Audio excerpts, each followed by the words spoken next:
Hey everyone, Felix from Nintendo Life here, and Octopath Traveler 2 is a mere 2 weeks away, and we've been lucky enough to get the game early and actually try it out. We've been playing the first chapter of each individual character, which resulted into a bit over 10 hours of gameplay. So yeah, let's just jump into our thoughts.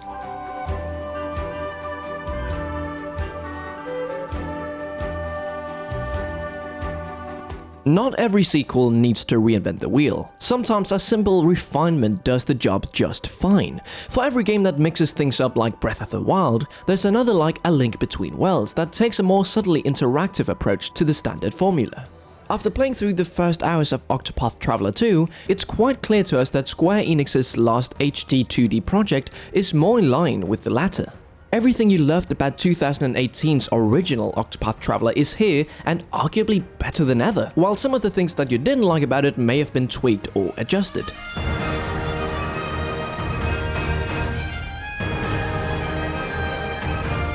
All of the 8 original classes has made a return, but they've each been lightly reworked both narratively and mechanically to give you something that feels new. For example, the Scholar class still stars a magic casting professor, but where Cyrus was a charming academic on quest to track down a missing library book, Oswald is a bitter and broken professor convict on a single-minded mission to avenge his family's murder.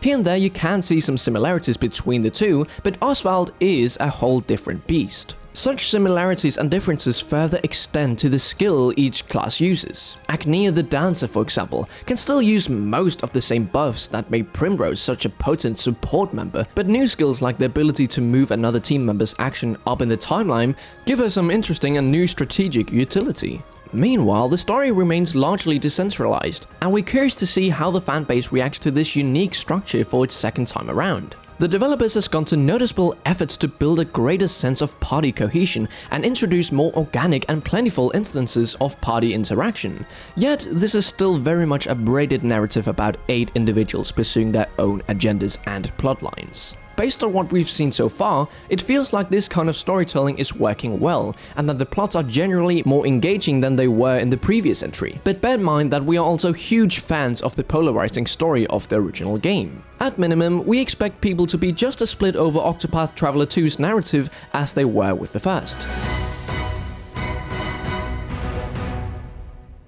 One of our favorite new additions has been the introduction of a day-night cycle, which has much more of an effect than you may think.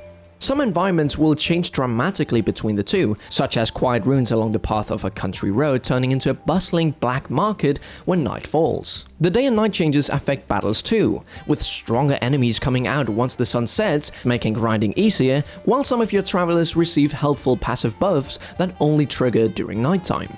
The differences between night and day aren't major then, but we're definitely reminded of Zelda series' recurring Dark World mechanic here. So far it feels like a welcome change that has added new depth to this adventure. Another benefit of the day-night cycle is that it doubles the number of gorgeous environments for you to gawk at, due to the excellent art style on display here.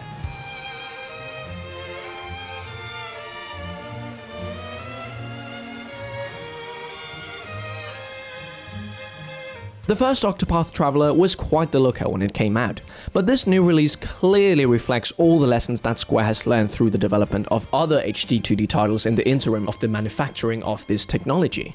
New lighting and particle effects help imbue the sprite work with an extra dose of realism, while a more dynamic camera allows for interesting cinematic touches. Watching the camera dramatically swing out just before you crack on a big boost attack never gets old. So far, we've been very impressed with what we've experienced in Octopath Traveler 2. The combat has more depth, the graphics got a nice bump, and the class system has shown signs of more key changes that we are eager to explore further. This is Octopath Traveler on steroids, and we think that fans of the original will, for the most part, be delighted with what the team has put together here. Yet, at the same time, there are times where it feels like Octopath Traveler 2 plays things a little too safe and follows too closely to its predecessor's footsteps. It's not a bad thing to double down on what works, but it remains to be seen how far Octopath Traveler 2 will go in establishing its own identity, as the early hours can sometimes feel quite familiar.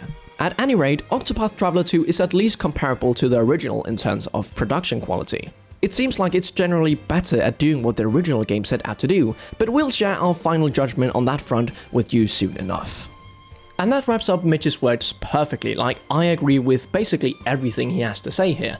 But there is a couple of things that he didn't touch upon that I just want to talk about. I mean, when I played these first chapters, I think I wrote down 6 pages just of notes. It's just this franchise means very much to me. The first one I played, I think I have 60 hours into it, and it's just one of my favorite games on Switch. And the cool thing is that 2 is just looking to be a better one. The graphics are so much more vibrant, the stories of the characters are much less cliche, and it cannot be understated how good these graphics really are. Another little detail they've actually improved on is that shops now have an interior, where before in 1 you just went up to a door and a little menu popped up. This time you actually go into the houses and they are modeled to fit the respected areas that they are in. It's just, again, it adds to the whole immersion of it all. And to further add to that immersion is more voice acting.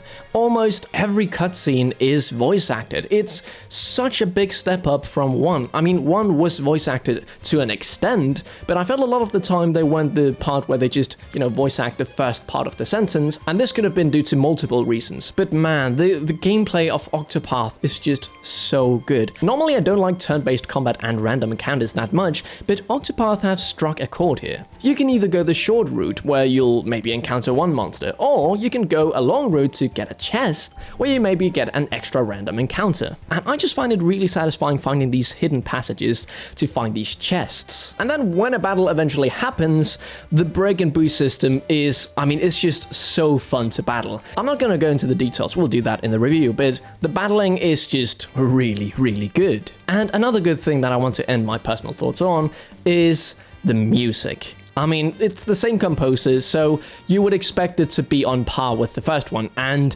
yes, it lives up.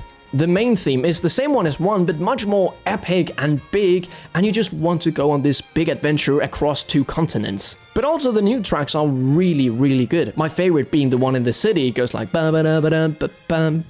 like it's so good. But going back to that day and night cycle, we almost have double as much music because you have to have day and night themes. So yeah, I'm very, very pleased. I have a few nitpicks here and there, but those can easily be overlooked by just how polished and well made this game is. Me and Mitch will have so much more to talk about because yeah, this is a big one. If you like the first game, you're gonna absolutely love this. It's just taking everything that was great about 1 and just building upon it.